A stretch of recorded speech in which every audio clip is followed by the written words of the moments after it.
Hi hello అందరికీ నమస్తే. నేను మీ Kammara Harikrishnachari, advocate from Pattikonda, Kurnool district.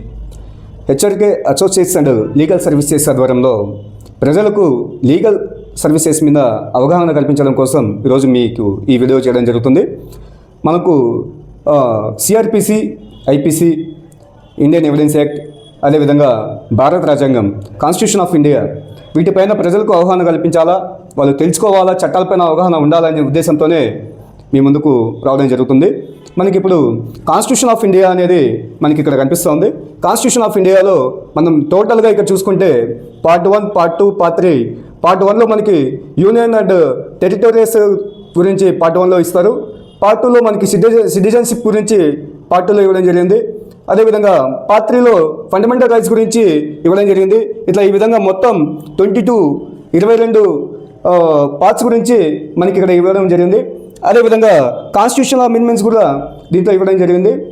దీన్ని మొత్తం పూర్తిగా మనము రాబోయే వీడియోలో పూర్తిగా మనం దీన్ని ఫైనలైజ్ చేసుకొని ఏ ఆర్టికల్ దేనికి ఉపయోగపడుతుంది, మన సొసైటీలో మనం మన హక్కుల గురించి, మన డ్యూటీస్ గురించి మనం తెలుసుకునే అవకాశం ఉంటుంది.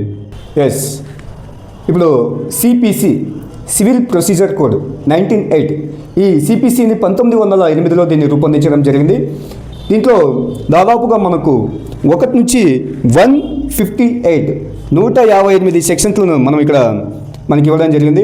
దీంట్లో అనేక రకాలుగా పార్ట్స్, సివిల్ కేసుల్లో సూట్లు ఏ విధంగా ఫైల్ చేయాలా, దానికి సమన్లు ఏ విధంగా సర్వ్ చేయాలా, దాంట్లో డిగ్రీలు ఏ విధంగా ఇవ్వాలా, టోటల్గా మనకు అనేక రకాలుగా దీంట్లో దానిపైన అప్పీల్కి ఏ విధంగా పోవాలా, అన్ని రకాలుగా సెక్షన్లు, దానికి సంబంధించిన రూల్స్, దానికి సంబంధించిన షెడ్యూల్స్ అన్ని రకాలుగా మనకి ఇక్కడ సిపిసిలో ఇవ్వడం జరిగింది. ఎస్, నెక్స్ట్ మనకు ఇండియన్ ఎవిడెన్స్ యాక్ట్ 1872, దాని ప్లేస్లోకి మనకు భారతీయ సాక్ష్య అధినియం తీసుకురావడం జరిగింది. ఇది 2023లో మనకి రావడం జరిగింది. దీంట్లో టోటల్గా అన్ని సెక్షన్లు కలిపి 170 సెక్షన్స్ రావడం జరిగింది.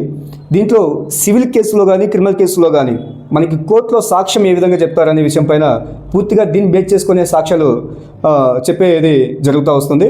కాబట్టి దీని గురించి మనం పోతూ నెక్స్ట్ వీడియోలో పూర్తిగా అన్ని సెక్షన్ల గురించి తెలుసుకునే ప్రయత్నం చేద్దాం నెక్స్ట్ వీడియో.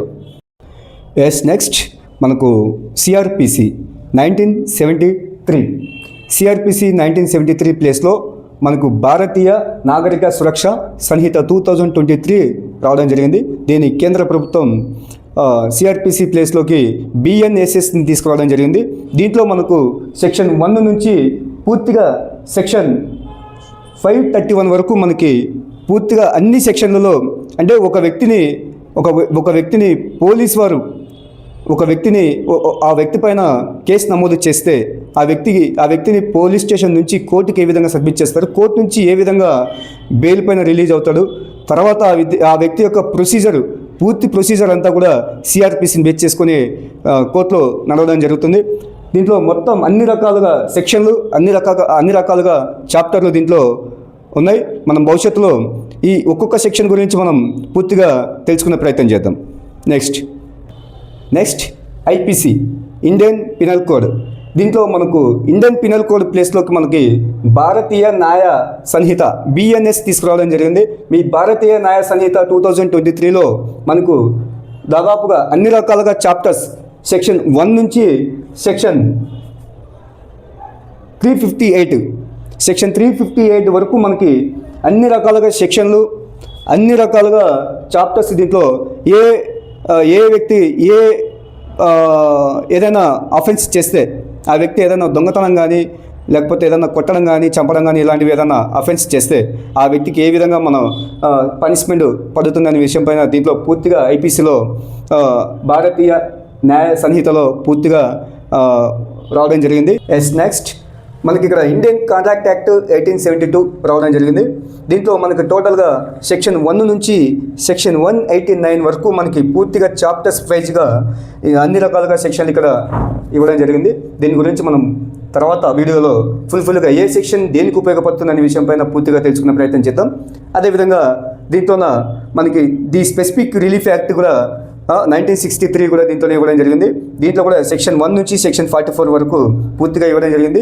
ఈ స్పెసిఫిక్ స్పెసిఫిక్ రిలీఫ్ యాక్ట్ 1963 ఇది ఏ విధంగా ఉపయోగపడుతుందనే విషయం పైన కూడా ఫుల్ఫిల్గా ప్రతి సెక్షన్ గురించి తెలుసుకునే ప్రయత్నం చేద్దాం. Next the limitation act 1963. ఈ లిమిటేషన్ యాక్ట్ కూడా మనకి సెక్షన్ 1 నుంచి సెక్షన్ 32 వరకు పూర్తిగా డీటెయిల్గా సెక్షన్ల వైజ్గా ఇవ్వడం జరిగింది. ఇది కూడా ఈ లిమిటేషన్ యాక్ట్ ఎక్కడ ఉపయోగపడుతుంది దాని గురించి పూర్తిగా తదుపరి వీడియోలో పూర్తిగా తెలుసుకునే ప్రయత్నం చేద్దాం.